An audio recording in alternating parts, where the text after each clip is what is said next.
வணக்கம். நமச்சிவாயே. நீங்களும் ஜோதிடராகலாம். அடிப்படை ஜோதிடம் பாடம் 3. இன்றைக்கி பார்க்கக்கூடிய பாடம் என்ன அப்படின்னா, நட்சத்திரம். இந்த நட்சத்திரத்துக்கு என்ன கிரகம், அது எத்தனை வருட தசா இருப்பு அப்படிங்கிறத பார்ப்போம். நம்ம முன்னாடியே சொல்லியிருக்கோம், நட்சத்திரங்களை பற்றி படிச்சிருக்கோம். அஸ்வினி, பரணி அப்படின்னு இதில் 27 நட்சத்திரங்கள் இருக்குது. அதில் இந்த ஆர்டரில் எழுதியிருக்கேன். அதாவது அஸ்வினி பரணிங்கிற வரிசைகளை சொன்னாலும் அஸ்வினி, மகம், மூலம் இந்த 3 நட்சத்திரங்களும் கேதுங்கிற கிரகத்துடைய நட்சத்திரம். நல்லா புரிஞ்சுக்கணும். அஸ்வினி, மகம், மூலம் கேதுவுடைய நட்சத்திரம். அதோடைய திசா இருப்பு, அதாவது கேது திசைங்கிறது இந்த 3 நட்சத்திரத்தில் பிறந்தவங்க எல்லாரும் கேது திசையிலிருந்து ஆரம்பிப்பாங்க. அப்போ கேதுவுடைய வருட திசை எத்தனை? 7 வருடம். அந்த கேது திசையுடைய வருடம் 7 வருஷம் திசை நடக்கும். கேது ஆரம்பிச்சதுன்னா 7 வருஷம் நடக்கும்.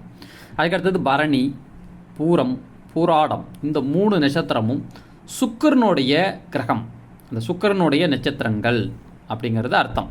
அது சுக்கிரன் தான் இருக்கிறதுலேயே அதிகப்படியான வருட திசை. அதாவது 20 வருடம் திசை நடக்கும். ஒரு சுக்கிர திசை ஆரம்பித்தா 20 வருஷம் சுக்கிர திசை. இப்போ நீங்கள் அதுக்கு பிறகு கார்த்திகை, உத்திரம், உத்திராடம் இந்த 3 நட்சத்திரங்களும் சூரியனுடைய நட்சத்திரம். சூரியனுடைய திசை இருக்கிறதுலே ரொம்ப கம்மி, 6 வருட திசை தான். அதற்கு பிறகு பார்க்கும்போது ரோகிணி, அஸ்தம், திருவோணம் இது சந்திரனுடைய நட்சத்திரம். 10 வருட இருப்பு, 10 வருஷம் அந்த திசை நடக்கும். அதே போல் அதுக்கடுத்தது மிருகஷீரிடம், சித்திரை, அவிட்டம் செவ்வாவுடைய திசை 7 வருட திசை. அது இவ்வளோ திருவாதுரை, சுவாதி, சதயம் ராகுவுடைய திசை 18 வருட திசை. புனர்பூசம், விசாகம், பூரட்டத்தாதி இது குருவுடைய திசை 16 வருட திசை. பூசம், அனுஷம், உற்றத்தாதி சனியுடைய திசை 19 வருட திசை. அதுக்கடுத்தது ஆயில்யம், கேட்டை, ரேவதி இது புதனுடைய திசை 17 வருட திசை. திரும்பவும் நட்சத்திரங்கள் பின்னொழி திரும்பி வரும். அதாவது இது நல்லா புரிஞ்சுக்கிங்க. நீங்கள் அஸ்வினி நட்சத்திரம் பிறந்திருக்கீங்க அப்படின்னா அது கேதுவுடைய திசை ஆரம்பம். கேது திசை முடிஞ்சு அடுத்தது உங்களுக்கு சுக்கிர திசை நடக்கும். சுக்கிரனுக்கு அப்புறம் சூரியன், சூரியனுக்கு பிறகு சந்திரன் அப்படிங்கிற வருட திசைகள் தொடர்ச்சியாக வரும். நல்லா தெரிஞ்சுக்கிங்க. நீங்கள் நடுவில் செவ்வாய் திசை, அதாவது நீங்கள் சித்திரை நட்சத்திரத்தில் பிறந்திருக்கீங்க கன்னியா ராசியில், இப்போ செவ்வாய் திசையில் பிறந்திருக்கீங்க. செவ்வாய் திசை இருப்பு முடிஞ்சு உங்களுக்கு ராகு திசை வந்துடும், அப்புறம் குரு திசை வந்துடும், அப்புறம் சனி திசை வந்துடும். இது திசை. இந்த திசை ரொம்ப முக்கியம். இந்த திசா புத்தி தான் ஜாதகத்துடைய கோச்சாரத்தோடு இணைத்து நம்ம பலன் பார்க்கணும். இது எல்லாம் அடிப்படை. இந்த அடிப்படைகளை நீங்கள் ரொம்ப வலுவாக கற்றுக்கிட்டால் மட்டும்தான் ஜோதிடத்தில் ரொம்ப எளிமையாக உங்களாட்டி பலனை சொல்ல முடியும். சரி, அதுக்கு பிறகு ஒவ்வொரு கிரகங்கள் வீடு எது. இப்போ நம்ம கிரகத்தை தெரிஞ்சுக்கிட்டோம். இந்த கிரகங்கள்லாம் இந்த கட்டங்களில் எந்த மாதிரியான அமைப்பில் உட்காருங்கிறத பார்ப்போம். அப்போ முதல்ல பார்க்கும்போது மேச ராசி. மேச ராசி இதில் ஒவ்வொரு கிரகங்களுக்கும் 2 வீடு. இந்த சூரிய சந்திரனுக்கு மட்டும்தான் ஒவ்வொரு வீடு. மொத்தம் 12 வீடுகள். ஆனால் இருக்கிற கிரகம் 9 கிரகம் தான். அப்போ கிரகங்கள்லாம் என்ன செய்யுது? சூரிய சந்திரனுங்கிறது ராஜா ராணின்னு சொல்லுவாங்க. சூரியன்னா ராஜா, சந்திரன்னா ராணி, புதன்னா அதுக்கடுத்தது செவ்வாங்கிறது சேனாதிபதி, புதன்னா மந்திரி, சுக்கிரன்கிறது இளவரசன்னு புதன் சொல்லுவாங்க, மந்திரின்னு சொல்லுவாங்க.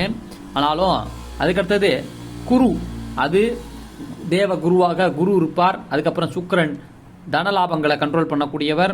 அப்புறம் சனி ஆள் அடிமைகளை கண்ட்ரோல் பண்ணுறவர். ராகு கேது. ராகு கேதுக்கு இதில் வீடே வராது. சரியா? ராகு கேதுக்கு தனிப்பட்ட வீடுகள் கிடையாது. சரி, முதல்ல ராசி பார்ப்போம். இப்போ முன்னாடியே சொன்னோம், மேச ராசிங்கிறது இந்த கட்டத்தை பார்த்துக்குங்க. இதான் ஜோதிட கட்டம். இது ராசி மண்டலம்னு சொல்லுவோம்.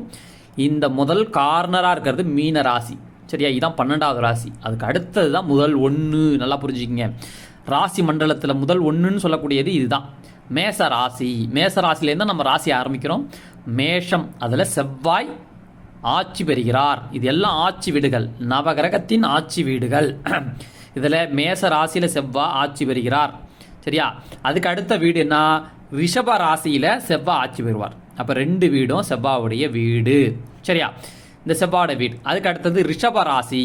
அந்த ரிஷப ராசியில் சுக்கிரன் ஆட்சி பெறுறார். இங்கே துலாம் ராசியில் சுக்கிரன் ஆட்சி பெறுறார். அதாவது மேச ராசி விருச்சக ராசியில் செவ்வாய் ஆட்சி பெறுற மாதிரி ரிஷப ராசியிலையும் துலாம் ராசியிலையும் சுக்கிரன் ஆட்சி பெறுறார். அதுக்கு அடுத்தது மிதுனம். மிதுன ராசியில் புதன் ஆட்சி பெறுறார். அதுக்கடுத்தது கன்னியா ராசியில் அந்த புதன் ஆட்சி பெறுவார். நல்லா புரிஞ்சுக்கிங்க, இந்த புதன் ஆட்சி பெறுறார். அதுக்கடுத்து கடகத்தில் ஒரே ஒரு ராசியில் மட்டும்தான் கடக ராசி சந்திரன் ஆட்சி. அப்புறம் சிம்ம ராசியில் சூரியன் ஆட்சி பார்த்துங்க. சரியா? அதற்கு பிறகு இந்த குரு வீடான தனுசு ராசியில் குரு ஆட்சி பெறுறார். அடுத்தது மீன ராசியில் குரு ஆட்சி பெறுவார். இந்த 2 வீடும் குருவுடைய வீடு. அதுக்கு பிறகு மகர ராசியிலும் கும்ப ராசியிலையும் சனி ஆட்சி பெறுவார். நல்லா புரிஞ்சுங்க, இதெல்லாம் ஆட்சி வீடு. இது யாருடைய வீடுன்னு கேட்குறோம்ல, அதுக்கான பலன் இங்கேருந்து தான் எடுக்கிறோம். நல்லா தெரிஞ்சுங்க. நீங்கள் மேச ராசினா இந்த ராசி அதிபதி யாரு? செவ்வாய். இங்கே ஆட்சி பெறதுனால செவ்வாய் தான் அதிபதி. புரியுங்க? செவ்வாய் மேச ராசினா செவ்வாய். ரிஷப ராசியில் சுக்கிரன் ஆட்சி வீடு. ஆட்சி அவருடைய வீடு, அதிபதி வீடுன்னு சொல்லணும். அதிபதினு சொல்லலாம், ஆட்சி வீடுன்னு சொல்லலாம். நல்லா புரிஞ்சுக்கிறீங்களா? அதுக்கடுத்தது மிதுனம். மிதுன ராசியில் புதன் ஆட்சி அதிபதி. புதன் தான் மிதனத்துக்கு அதிபதி. கடக ராசியில் சந்திரன் அதிபதி, ஆட்சி வீடு. சரி, அதுக்கடுத்தது சூரியனுக்கு சூரியன் தான் சிம்ம ராசியில் ஆட்சி வீடு, அதிபதி. சிம்ம ராசிக்கு சூரியன் தான் அதிபதி. அதுக்கடுத்தது புதன் வந்து பார்த்தீங்கன்னா கன்னி ராசியில் ஆட்சி வீடு பெறுறார். துலாம் ராசியில் சுக்கிரன் ஆட்சி வீடு பெறுறார். விருச்சக ராசியில் செவ்வாய் ஆட்சி வீடு பெறுவார். தனுசு ராசியில் குரு ஆட்சி வீடு பெறுவார். மகர ராசியில் சனி ஆட்சி வீடு பெறுவார். இந்த மாதிரி கும்ப ராசியில் சனி ஆட்சி வீடு பெறுவார். மீன ராசியில் குரு ஆட்சி விடுவார். நல்லா புரிஞ்சுங்க, இது ஆட்சி வீடு, அதிபதி வீடுகள். இப்போ மேச ராசியில் எந்த கிரகம் ஆட்சின்னு கேட்டால் செவ்வாய் ஆட்சி. அப்போ செவ்வாயோட வீடுங்க அது அப்படின்னு சொல்லணும்.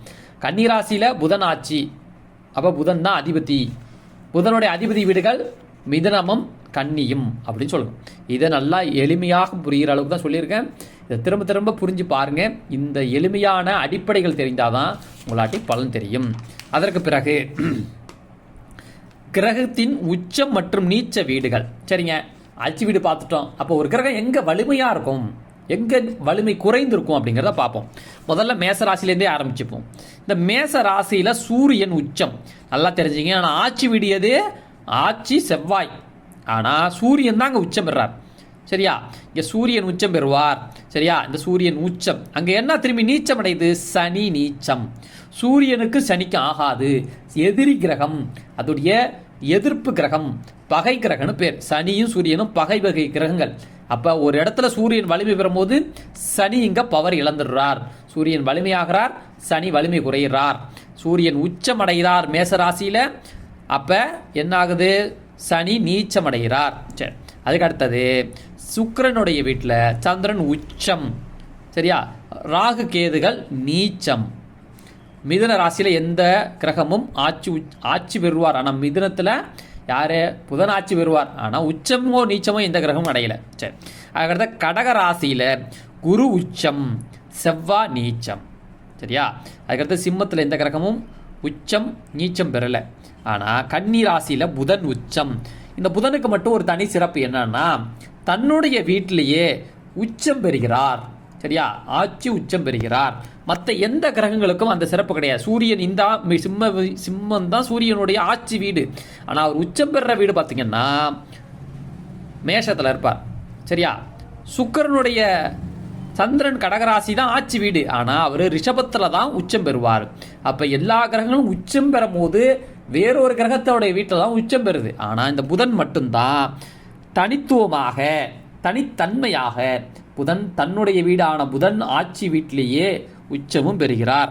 அங்கேயே புதன் உச்சம், கன்னிராசியில் சுக்கிரன் நீச்சம் அடைகிறார். சரி, அதுக்கடுத்தது பார்த்தீங்கன்னா துலாம் ராசியில் சூரியன் நீச்சம், சனி உச்சம். நல்லா புரிஞ்சுக்கிங்க. மேச ராசியில் சூரியன் உச்சம் அடைந்தா அதற்கு 7வது ராசியில் நீச்சம் அடைவார். இங்கே வலிமையாக இருந்தால் இங்கே வலிமை குறைஞ்சிருவார். சரியா? எங்கே வலிமை குறையுதோ அந்த இடத்துக்கிட்டேருந்து எதிரில் பார்க்கும்போது அங்கே வலிமை அதிகரிக்கும் ஒரு கிரகம்.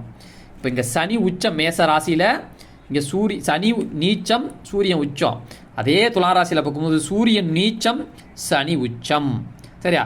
விருச்சக ராசியில் சந்திரன் நீச்சம், ராகு கேது உச்சம். அதுவே நம்ம அதுக்கு 7வது ராசியான ரிஷபத்தை பார்க்கும்போது சந்திரன் உச்சம், ராகு கேது நீச்சம். இதுவே இங்கே ராகு கேது உச்சம் அடையுது, சந்திரன் நீச்சம் அடையுது. தனுசுல எந்த கிரகங்களும் உச்சம் பெறலை, நீச்சம் பெறலை. மகர ராசியில் அப்போ நம்ம கடகராசியில் என்ன பார்த்தோம்? குரு உச்சன்னு பார்த்தோம், செவ்வாய் நீச்சன்னு பார்த்தோம். இங்கே அப்போ என்ன ஆகும்? செவ்வாய் உச்சம் பெறுவார், குரு நீச்சம் அடைவார். கும்பத்தில் எந்த கிரகமும் உச்சமும் நீச்சமும் அடையலை. அடுத்தது மீனம். மீனத்துக்கு நம்ம 7வது ராசி என்ன? கன்னி. இப்போ கன்னியில் புதன் உச்சம், சுக்கிரன் நீச்சம். அதுக்கு ஆப்போசிட் அப்படியே இருக்கணும். சனி சந்திரன், அதாவது புதன் நீச்சம், சுக்கிரன் உச்சம். அப்போ ஒரு ஜாதகத்தில் சுக்கிரன் போய் வலிமையாக உச்சம் எந்த வீட்டில் பெறுவார்? மீன ராசியில் உச்சம் பெறுவார். அப்போ இதெல்லாம் உச்ச வீடுகள். முன்னாடி நம்ம எப்படி ஆட்சி வீடுகளை பார்த்தோமோ அதே போல் இது ஆட்சி உச்சம், அதாவது உச்சமும் நீச்சமும் பார்த்துருக்கோம். முன்னாடி நம்ம ஆட்சி வீடை பார்த்துட்டோம். இது எல்லாத்தையும் நீங்கள் படிச்சுக்கணும். இதெல்லாம் படிச்சிங்கன்னா தான் உங்களுக்கு ஓரளவு ஒரு பேசிக்கான அடிப்படை ஜோதிடங்கள் புரியும். இதற்கு பிறகு அடுத்த பாடங்களை அடுத்தடுத்தது நம்ம பார்ப்போம். சுபம். நன்றி.